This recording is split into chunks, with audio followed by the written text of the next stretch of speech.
In the heart of the vibrant village of Kwetu in Africa lived a young and handsome hunter named Jamila. With skin that had color of rich mahogany and eyes that sparkled like the midnight sky, Jamila moved through the savannah like a spirit, gliding silently through the golden grass. Every step he took was the testimony of strength and vibrant energy of youth, his trusty bow and arrow always at his side. Jamila often joined his friends on hunting trips. Among them was the gentle and kind-hearted Kwame, who always stood by Jamila's side, ensuring that nothing bad would happen to the young hunter he cared for deeply. Jamila remained unaware of the quiet admiration that lingered in the eyes of Kwame, and his love for Jamila remained unspoken, hidden behind the smiles shared around evening campfires and gentle presence. In the vast savannah near Kwetu village, Prince Zain and his court set out on a journey to visit the neighboring kingdom of Zara, ruled by the wise and strong King Malik. Prince Zain had a clear goal: to forge an alliance with King Malik, a move that promised to bring power and prosperity to both kingdoms. As they traveled across the Golden Plains, the rhythmic pulse of the savannah surrounded Zain, a heartbeat echoing the wild spirit of the land. What started as a peaceful diplomatic journey was about to take an unexpected and chaotic turn. Out of nowhere, a rival tribe, threatened by the alliances Zain sought, launched a surprise attack. The peaceful atmosphere shattered, throwing Zain and his royal guards into a fierce struggle for survival. In the midst of chaos, Zain's brave companions met their end. Injured and on the run, the prince fled the relentless battle, weaving through the vast African wilderness until exhaustion took hold. Eventually, drained of strength, he collapsed beneath the ancient baobab tree. Meanwhile, in the village of Kwetu, Jamila embarked on a journey across the savannah.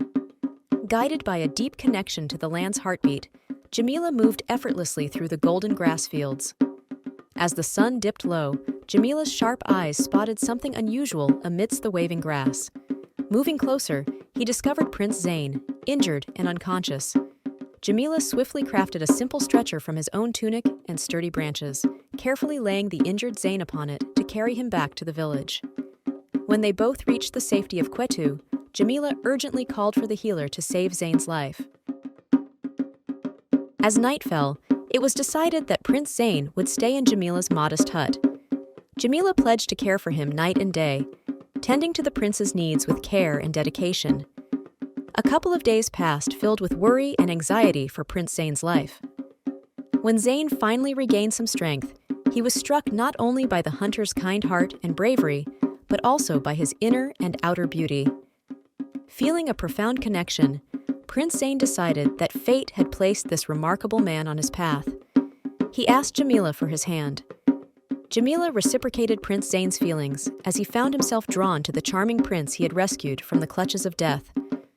The village bustled with activity as preparations for the upcoming wedding unfolded. Among the traditions of Jamila's tribe was a night spent in solitude in a nearby cave, a way for the grooms-to-be to prove themselves and undergo a spiritual transformation before marriage. As Jamila spent a night in the sacred cave, contemplating the upcoming wedding, an unexpected visitor sneaked in: Kwame, the fellow hunter, his close and dear friend. In a sincere confession, the hunter unveiled his feelings for Jamila, sharing the deep emotions that had long been hidden. Memories of all their adventures, shared laughter, and intimate conversations filled the cave, casting a new light on their connection. The following day, the elders arrived at the cave for the final wedding preparations, expecting to find Jamila. To their surprise, they discovered only a note left by him. In it, Jamila professed his unchanged feelings for Prince Zain, expressing an earnest desire to prove himself worthy of the royal's love and go on a journey to become the man Prince would want to spend the rest of his life with. But deep down, Jamila knew that his friend's confession was the main steer for this surprise departure, as he had to figure out his heart. Months rolled by, ushering Jamila into a whirlwind of adventures and eye-opening experiences. During his time away, Jamila had a chance to reflect on his life, and it became clear to him that it was now the moment to come back and announce who truly owned his heart. As Jamila made the choice to return, a weighty decision loomed over him. He had to choose between the dearest friend who had always been by his side and the irresistible charm of a wealthy and handsome prince, to whom he had devoted his affections.